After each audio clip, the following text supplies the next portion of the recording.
AITA for pretending not to recognize my parents when they tried to reconnect. I was raised mostly by my uncle and aunt.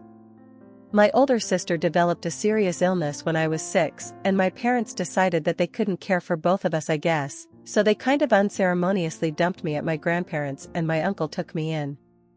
Like, didn't even explain to me what was going on, just you're going to go visit Gran for a while and never picked me back up.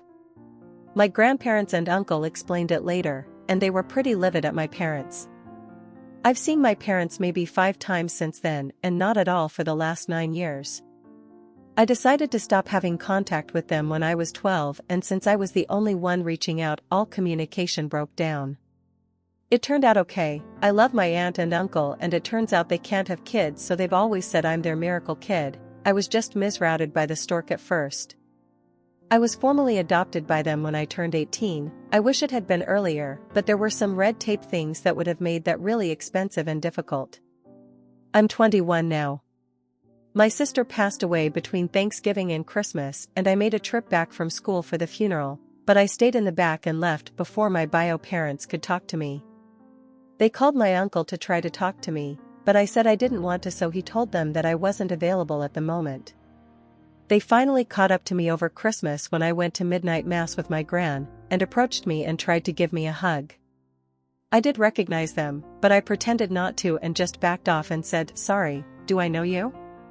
They said, "We're your parents," and I said, "My parents are at home," and went and sat down with my gran. They sat behind us, and I could just feel the stare, and on the way out they were like, "You really don't recognize us?" And I said, "Oh, are you my dad's brother? I think I remember you from when I was little." My gran thinks they deserved it, trying to come back to me like nothing happened, but they wrote me a long letter about how hurt they are and how I should understand that they were trying to do the right thing and how they'll always be my parents, and I can't change that. Other family members think I was too harsh as they're grieving, but I don't think they should get a pass just because they remembered me now that my sister is gone. Comments. Say what? 247. You took her back. You forgave her. She lied again and turned it on you, holding past transgressions over her. If it weren't for that picture, she would have kept lying. She was actively trying to manipulate you into thinking you were wrong, and she was the victim. I think she realized she lost you for good, and it drove her to do what she did. Her parents are grief-stricken. They want to blame anyone for this. In the end, their daughter had mental health issues. Your mother, being a mother, feels their pain and also for some reason I don't understand wants to blame someone. I'm sorry for your loss. Ex or not, this woman meant something to you. Talk to the friend who gave you the heads up.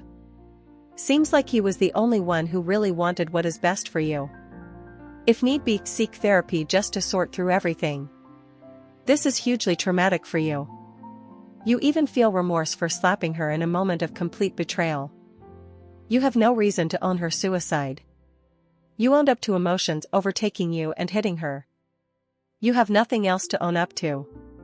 I wish you the absolute best in this difficult time.